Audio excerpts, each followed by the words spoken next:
नमस्कार मेरे प्यारे भावी शिक्षक।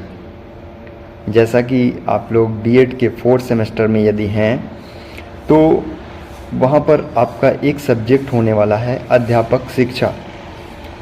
तो अध्यापक शिक्षा के लिए मैंने यहाँ पर टॉपिक वाइज कुछ चीज़ें आपको प्रोवाइड करना चाहा है।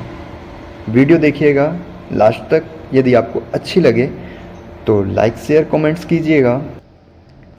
नमस्कार दोस्तों, तो चलिए स्टार्ट करते हैं बिना टाइम वेस्ट किए हुए। अध्यापक शिक्षा का अर्थ। सेवा पूर्व व सेवाकालीन अध्यापक शिक्षा में अंतर। Meaning of teacher education. अध्यापक शिक्षा का अर्थ क्या है? अध्यापक शिक्षा का अब प्रयोग अध्यापक प्रशिक्षण के स्थान पर किया जाने लगा है। अध्यापक शिक्षा का अर्थ अध्यापक प्रशिक्षण से अधिक विस्तृत है। इसके अनेक पहलू हैं। अध्यापन कार्य कौशलपूर्ण कार्य है। अध्यापन कार्य में सफलता प्राप्त करने के लिए पूर्ण जानकारी की आवश्यकता होती है या पूर्ण तैयारी की आवश्यकता होती है। अध्यापक शिक्षा को निम्नलिखित तरीके से हम परिभाषित कर सकते हैं, जैसे कि मुनरो ने अलग अलग तरीके से बताया है। मुनरो ने बताया है कि अध्यापक शिक्षा में वे सभी शिक्षात्मक अनुभूतियाँ सम्मिलित हैं जो किसी भी मनुष्य को स्कूल में शिक्षण के लिए तैयार करती हैं। इसके लिए शिक्षण संस्था द्वारा कोर्स निश्चित किया जाता है जिसके अनुसार इस व्यवसाय में रुचि रखने वाले व्यक्तियों को तैयार किया जाता है। यह कोर्स उनकी शिक्षण योग्यता में विकास करता है। अगर हम बात करें तो भारतीय शिक्षा आयोग 1964 और 66 के अनुसार शिक्षा के गुणात्मक विकास के लिए अध्यापकों की व्यावसायिक शिक्षा का उचित कार्यक्रम आवश्यक है। गुड के शिक्षा कोश के अनुसार अध्यापक शिक्षा में वे सभी अनुभव तथा औपचारिक एवं अनौपचारिक क्रियाएं सम्मिलित हैं। औपचारिक एवं अनौपचारिक क्रियाएं सम्मिलित हैं जो किसी भी व्यक्ति को शिक्षण व्यवसाय का दायित्व संभालने की योग्यता प्रदान करती हैं। उपरयुक्त परिभाषाओं से स्पष्ट हो जाता है कि अध्यापक शिक्षा एक ऐसी प्रक्रिया है जो अध्यापन करने वाले व्यक्तियों को शिक्षण व्यवसाय की योग्यता प्रदान करती है। देखा जाए तो यह एक तरह से सर्वज्ञ शिक्षा है जो यह एक व्यापक प्रक्रिया काम करती है जिसे मात्र किसी कौशल या कार्य के निष्पादन तक सीमित नहीं किया जा सकता। यह एक ऐसी प्रक्रिया है जिससे व्यक्ति में निहित आंतरिक क्षमताओं का विकास जो है वो समग्र रूप से या करने के लिए साथ ही व्यक्ति के, जैसे कि हम बात करें कि यदि किसी के कौशल या कार्य का निष्पादन जब करते हैं तो सामाजिक तथा राष्ट्रीय दृष्टि या संदर्भ में उपयोगी तथा संसाधन संपन्न व्यक्तियों के निर्माण के लिए यह प्रयत्न किया जाता है। तो यहाँ पर फिर W.H. किलपैट्रिक ने बोला है कि वहाँ उनके अनुसार क्या हो सकता है कि सर्कस में काम करने वाले व्यक्तियों और पशुओं को प्रशिक्षण दिया जाता है परंतु अध्यापकों को शिक्षा दी जाती है। यहाँ पर प्रशिक्षण और शिक्षा को दोनों को अलग अलग डिफाइन करना होगा। जब हम प्रशिक्षण को इस तरीके से बता सकते हैं कि हमें उन व्यक्तियों को, जैसे कि सर्कस में काम करने वाले व्यक्ति जो होते हैं उन व्यक्तियों को हम क्या देते हैं, या पशुओं को उनको हम प्रशिक्षण देते हैं परंतु अध्यापकों को शिक्षा दिया जाता है। किलपैट्रिक की इस विचारधारा के अनुसार इसको अध्यापक शिक्षा की संज्ञा दी जाने लगी और अध्यापकों को शिक्षा देने वाली संस्थाओं को अध्यापक प्रशिक्षण कॉलेज या टीचर्स ट्रेनिंग कॉलेज के स्थान पर शिक्षा कॉलेज ऑफ एजुकेशन का नाम दिया जाने लगा। ठीक है।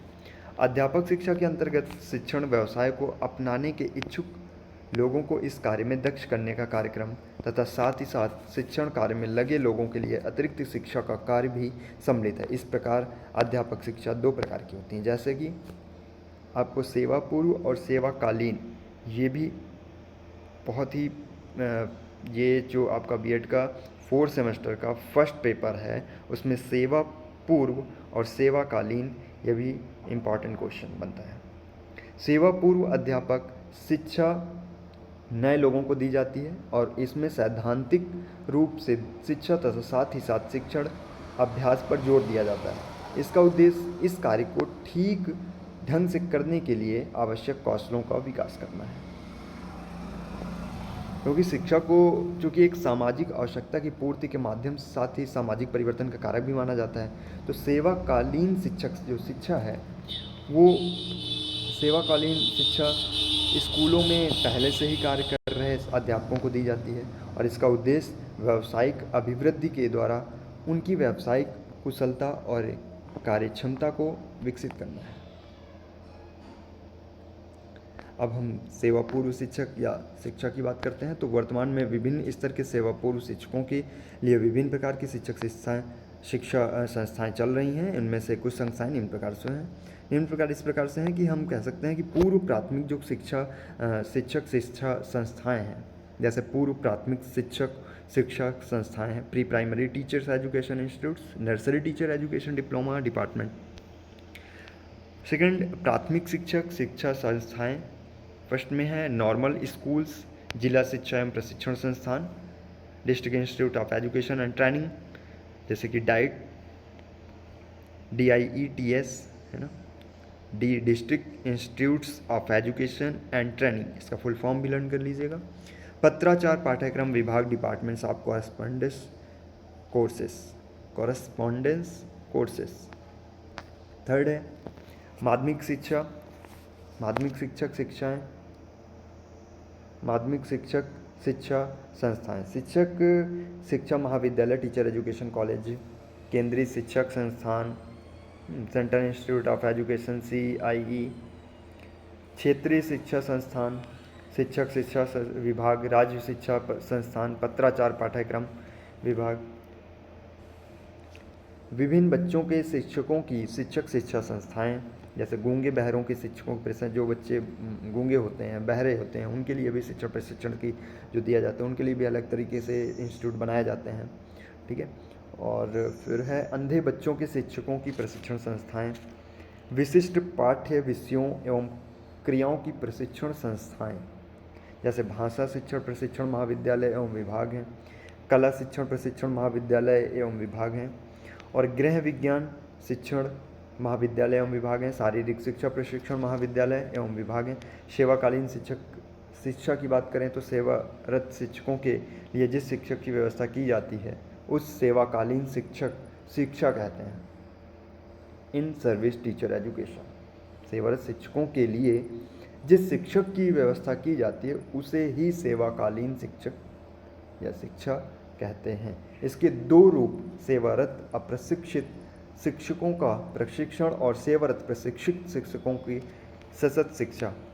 सतत शिक्षा के बाद है फर्स्ट में हम सेवारत अप्रशिक्षित जो होते हैं शिक्षकों का प्रशिक्षण बताएंगे। एक समय था जब हमारे देश में प्राथमिक एवं माध्यमिक विद्यालयों में अप्रशिक्षित शिक्षकों की संख्या बहुत अधिक थी, अतः उन्हें प्रशिक्षित करने के लिए कई प्रकार के पाठ्यक्रम शुरू किए गए जो कुछ स्थानों पर चल रहे हैं, जैसे कि पूर्णकालीन शिक्षिका, जैसे पूर्णकालीन शिक्षा पाठ्यक्रम है, ग्रीष्मकालीन शिक्षक शिक्षा पाठ्यक्रम है, अल्पकालीन शिक्षक शिक्षा पाठ्यक्रम है, पत्राचार पाठ्यक्रम है। सेकंड है सेवारत प्रशिक्षित शिक्षकों की सतत शिक्षा। इस समय शिक्षा के क्षेत्र में इतनी तेज़ी से विकास हो रहा है कि उसके अद्यतन ज्ञान के लिए प्रशिक्षित शिक्षकों की सतत शिक्षा आवश्यक हो गई है। इस समय सेवारत प्रशिक्षित शिक्षकों को सतत शिक्षा निम्नलिखित रूप में दी जाती है, जैसे कि विचार गोष्ठियाँ किए जाते हैं, सेमिनार किए जाते हैं, है ना। पूर्व बोधन पाठ्यक्रम, रिफ्रेशर्स जो होते हैं, कोर्सेज करते हैं, सामग्री। फिर क्या है मुद्रित सामग्री वितरण, कार्यशालाएँ, वर्कशॉप, जनसंचार के साधन जैसे मास मीडिया होती है, वर्कशॉप होते हैं। थर्ड नंबर में सेवारत उच्च शिक्षा शिक्षकों का पुनर्बोधन। राष्ट्रीय शिक्षा नीति 1986 से 1986 में उच्च शिक्षा शिक्षकों के प्रशिक्षण पर भी बल दिया गया है। परिणामतः UGC ने नवनियुक्त उच्च शिक्षा शिक्षकों के लिए पुनर्बोधन कार्यक्रमों को अनिवार्य कर दिया। इस समय वह प्रशिक्षण कुछ विश्वविद्यालयों में पहले प्रकार के केंद्रों द्वारा दिया जा रहा है और कुछ विश्वविद्यालयों में दूसरे प्रकार के केंद्रों द्वारा दिया जा रहा है।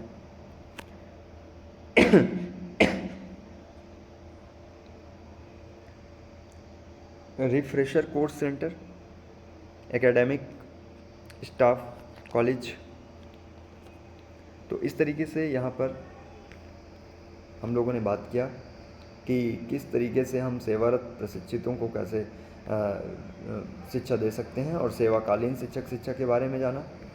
हमें हर तरीके से माध्यमिक शिक्षा शिक्षाएँ पता चलती हैं, प्राथमिक शिक्षा के बारे में पता चला, पूर्व प्राथमिक शिक्षाएँ पता चली, सेवा पूर्व शिक्षक के शिक्षा के बारे में पता चला, ठीक है।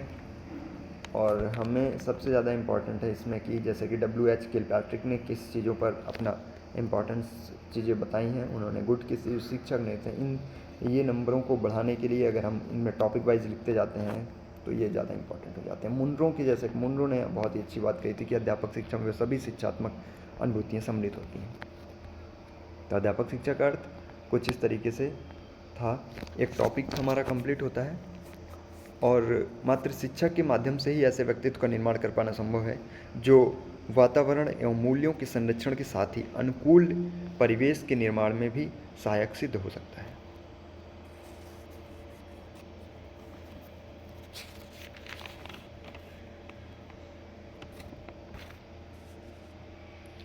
आई होप ये टॉपिक अच्छा लगा होगा। नेक्स्ट टॉपिक में मिलते हैं।